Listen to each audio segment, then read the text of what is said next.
Hello everyone, welcome to episode 24/7. My name is Niharika Bhatnagar and we are on our YouTube channel JAIIB CIB English Medium. What's the topic I'm going to take up today? Today I'm going to talk about the Income Tax Act 1961, the basics and the heads which are involved in it. So let's talk about it in detail, everyone. This particular act was given in 1961, and every single year we bring amendments to it. Recently, we got more amendments. So right now, the Finance Minister and Mr. Ramanji are making major amendments in our working there. It is expected the next year we are going to have direct tax code. So that's one part. That is for the general knowledge. Let's come back and talk about the topic in detail. Before I proceed further, everyone, please share the session, like the session, and subscribe to the channel right away. Let's talk about it, everyone. There are two types of taxes. Ideally, when we talk about the taxes in our country which are imposed, one part is direct tax and one part is indirect tax. Everyone, what's the difference between the two? Direct tax is something which is progressive in nature. How can we say it is progressive? The more you earn, the more you have to pay. And regressive means when there is a lesser pay, when everybody has to pay the same amount. For example, everyone, when we talk about the specific area of our, when we are talking about our GST. Let's talk about the GST wal area. When we talk about GST, GST is levied on, let's say, medicines. When it is levied on medicines, it is 5%.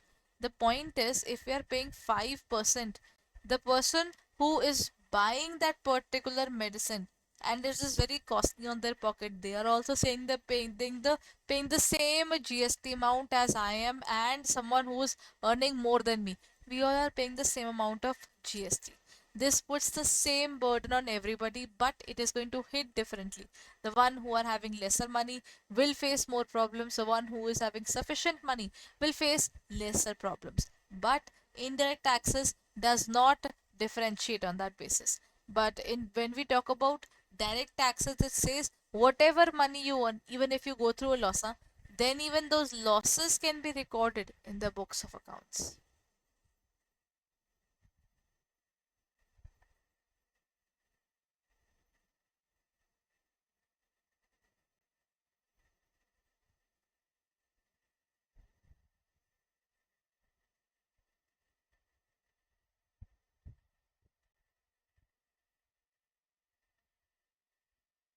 When we talk about the direct tax, what do you mean by direct tax? Direct tax means whatever money you earn, you pay tax on it.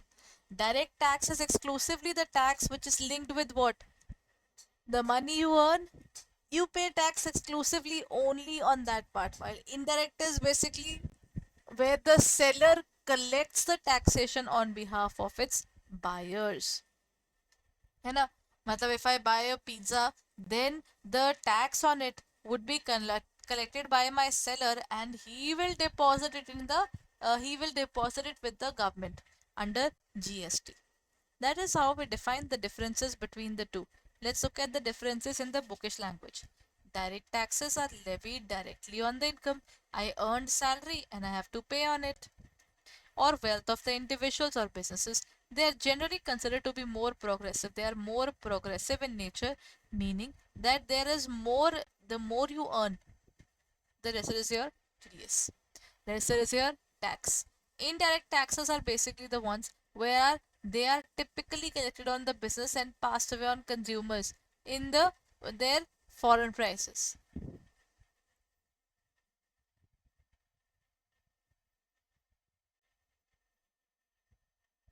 This is indirect and direct tax, everyone. There are different heads of incomes. What are the various heads of incomes? Everyone, first part is you will do some work. You work for an organization, you make some money. That is something which we call as salaries. Salaries is the job profile that you are doing. So you get salary from your job. Then once you earn good enough money, what will you do? You will build up your own house. That is your house property. Next point, when we talk about your house property, you can also give one part of it as mine and the remaining amount from the point of view of capital.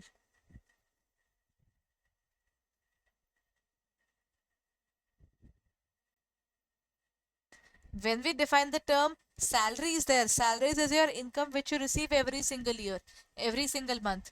Once you start receiving this, sometimes many organizations, many people opt for owning their own house. That is your house property.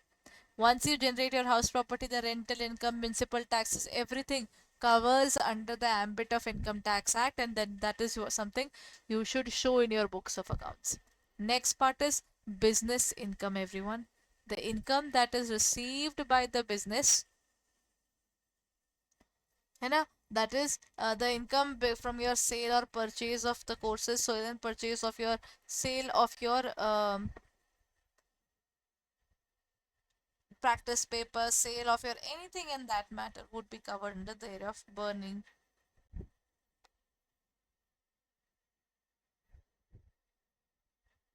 Then that is a part of your business income, everyone. Next part is capital gains. Everyone, you built up your business, you built up everything. You opened up an organization where you are putting up salaries for the people, where matlab you are the one who's getting salaries. Then you made your own place there. Then you have put your spouse into the business that you have developed. And once they have got a specific area, that is your,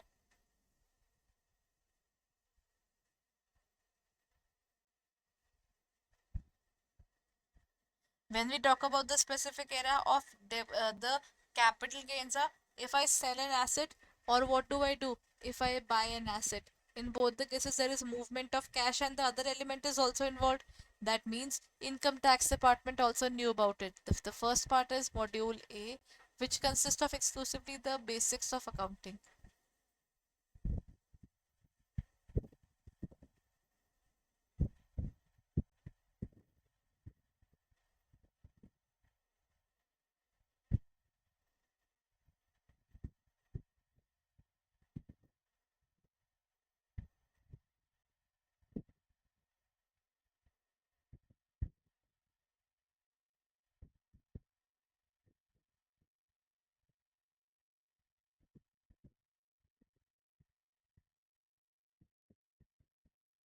When we talk about the specific area of capital gains, na, capital gains means you are selling an asset or buying an asset.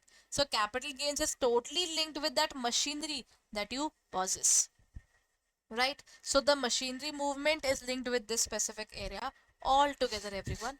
So how do we define it? House property, a salary, PGBP and CG. If nothing is put anywhere else, that goes into the area of other sources.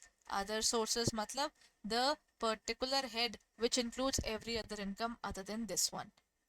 Then we have the area of TDS and TCS. This is your tax deducted at source. There is something called tax collected at source. Tax deducted at source means the deductor, matlab there are two people na. If A makes payment to B, then this is deductor. While making the payment, he will deduct a part of income of a B and directly deposit it into the income tax department. The payer deducts the tax and deposits it into the income tax department. Salaries, interest on deposits, I don't receive the entire funds. It is deducted from my account, and first of all it is given to the first of all it is deposited and given to the um it is given to what, this money is given to my um Hmm. This money is given directly into the income tax department balance sheet, income tax department, and this is reflected in my ITR even, that yes, certain amount of money was deducted from my account. Tax collected, seller collects it. This is in terms of sale, exclusively in terms of sales, lottery winnings, jewelry, liquor sale. It is all covered under tax collected at source. TDS has a broader perspective and broader horizon as compared to TCS. In terms of your computation of income, when you put all the incomes together, it is called GTI. When you have certain deductions, section 80C to NTU, all those particular topics are super important. When we talk about the business point of view, when you're trying to save your business, deductions give you the taxation benefits, how to save your tax. So after saving your tax, you find your taxable income and pay this specific amount of tax liability that one particular person have to pay is tax liability, which is collected as per the income tax rates which are defined. That's it for the day, everyone. I'll be meeting you in the next session soon. Bye bye and take care.